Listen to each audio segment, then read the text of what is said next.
Hi, welcome back to Project Live Awake. My name is Jana Nixa. This channel is all about mastering your mindset, raising your vibe so that you can wake up to all that you truly are. Today, I'm going to be talking about the stages of awakening. Now, obviously, my channel is called Project Live Awake, so I've done a lot of research on this. I think that I have found the best way to explain it, and it's really just 4 steps. So stick around.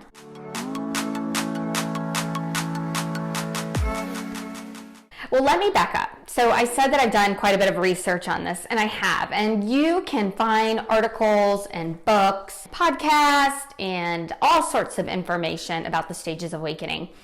I've seen some people have as many as 12. The awakening stages that I'm going to share with you today, I would say, is probably the least, but I really think it does capture everything. Everybody's process is going to be a little bit different. And people are going to stay in different stages, a little bit longer, a little bit shorter. This was actually taught to me by my Ho'oponopono teacher, at least one of them, Joe Vitale. What I like about it is it really does simplify it, because some of these lists, you guys, are just crazy. And I'm like, I don't know. I don't think I went through that step. And you just kind of get all lost in it. This really just breaks it down very simply. And I wanted to share with you guys. Maybe you're starting to feel these things.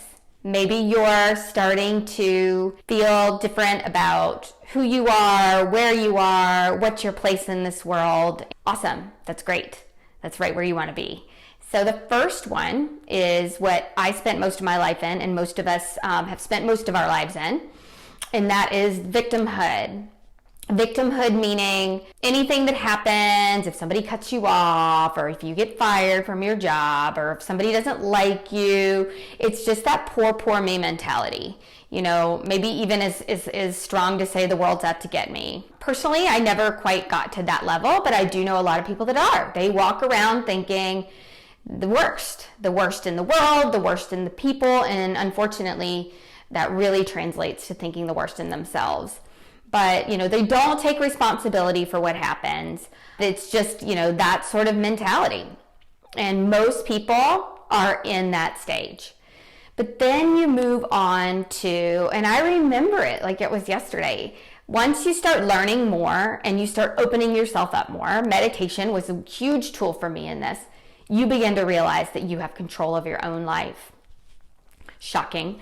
That you are the main determination, you're the factor in whether you're happy or sad, successful or not, that you have to take the bull by the horns. And I think, there's a lot of great mindset coaches and motivational speakers that live here. Tony Robbins has mastered this stage. It is all about getting up earlier, working harder, putting yourself out there, overcoming limiting beliefs, and just being the best version of yourself you can. And that's a lot, honestly, about what this channel is about, is really understanding that part of you and cultivating that mentality. And so mastering your mindset is huge.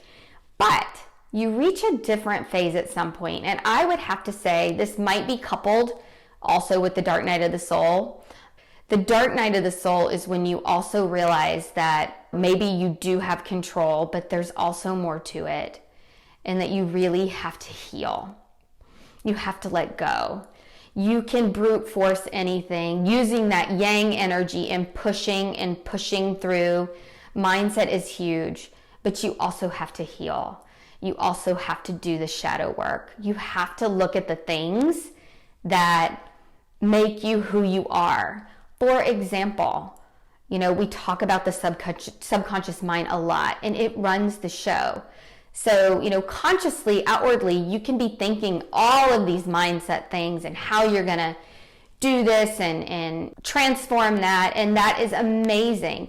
But you have to meet yourself with the healing of the subconscious piece of you, because it will hold you back.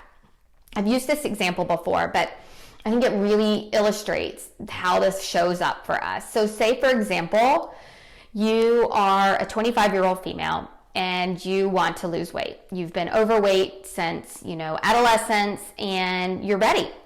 So you buy all the equipment, you get all the food, you throw out all the junk food, and you do all the surface things that would make you successful. You're getting up earlier, you're committed to it. And while you may have some early on success, all of a sudden you start to gain the weight back. Maybe you become complacent. Maybe you start to self-sabotage, and you're going up against yourself at this point. And that's where this healing of the subconscious comes in, because maybe you start to do the inner work. Maybe you really start to go within further and ask the questions. What is this? What is in me that I need to let go of so that I can accomplish this goal? Why am I self-sabotaging? Why do I lose 5 pounds or 10 pounds and then gain, right back? So that's when you start to dig deeper, and perhaps in meditation, you set the intention that you would like to understand this part of you better, and you're brought back just a knowing. It's not necessarily this visual dream, but you just know, you remember all of a sudden a time when you were 11 or 12, and you developed early, and it was very uncomfortable for you because you're an 11-year-old girl, with an 11-year-old mind, and all of a sudden you're in a 16-year-old's body, and you start getting this attention from boys, and it's very uncomfortable. And so you start to eat, and you start to hide in your body because you realize if you put on this weight, you're not going to get that attention. And so you've trained your subconscious mind, subconsciously or unconsciously, that this is what's going to keep you safe. And so now flash forward, you're a 25-year-old woman, you're trying to lose this weight, and you're doing the whole step 2 of the awakening process. I'm in control, I can do this, but you're bumping up against something more powerful. And so that's when a lot of this shadow work is done. A lot of this, dark night of the soul, and really just coming to your knees and looking at the tough stuff and letting it go, which really kind of brings you on in to the third phase, which is surrender.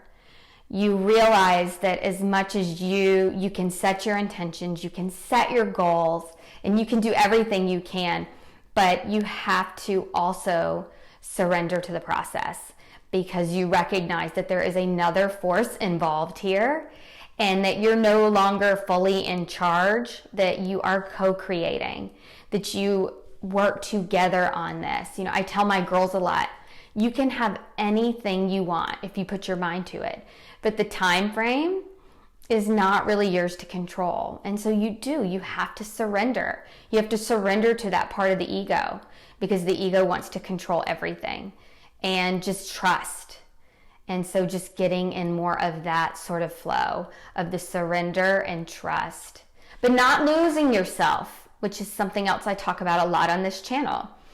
A lot of people get into this place and think, well, maybe if I just sit here on my meditation pillow and manifest and put that energy out there of what I want, it will just fall in my lap. And so, life is like a pendulum, right? We learn something like mindset and we go full in on it.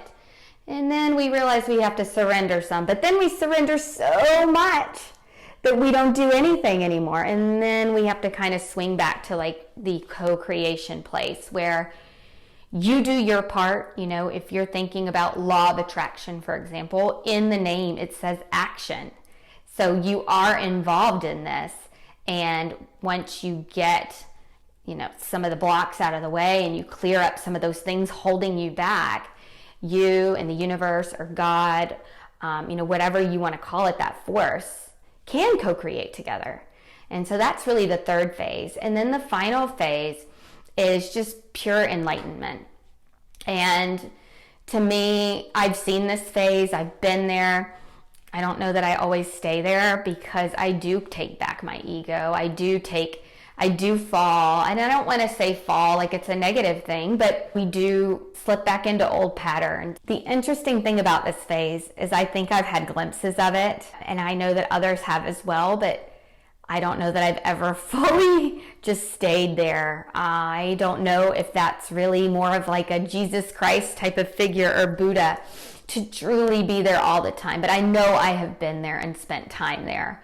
Unfortunately, though, part of being a human being is we slip into old patterns, we get sucked back down into old ways of thinking, more beliefs come up.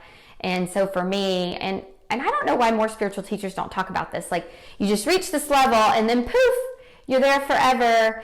I have not had that be my experience. I have reached a certain level and I continue to evolve, and it's like an upward spiral. And every so often I peak, but then some, I come back down, and I'm still spiraling upwards, and then I drop back down. So I don't know, it's not this linear line sort of thing. So I don't want you to think that once you're there, buddy, like you're in the club. And maybe one day I will be, and that's something I aspire to be. But at this point, it's not a place that I just stay continuously. But in this place, you truly have surrendered your ego. You're completely just an open vessel. All you are here to do is just let the universe work and create through you.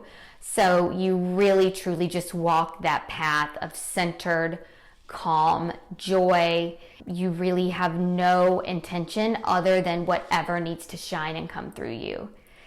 So I hope this helps.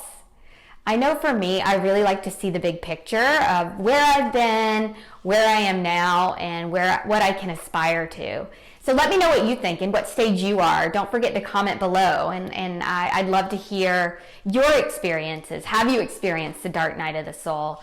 Are you doing your shadow work and clearing those blocks? What does that look like for you? If you've liked this video, don't forget to hit the like button and subscribe so that we can continue on this journey together, and hit that notification bell. I have new videos that go out every Tuesday and Thursday morning.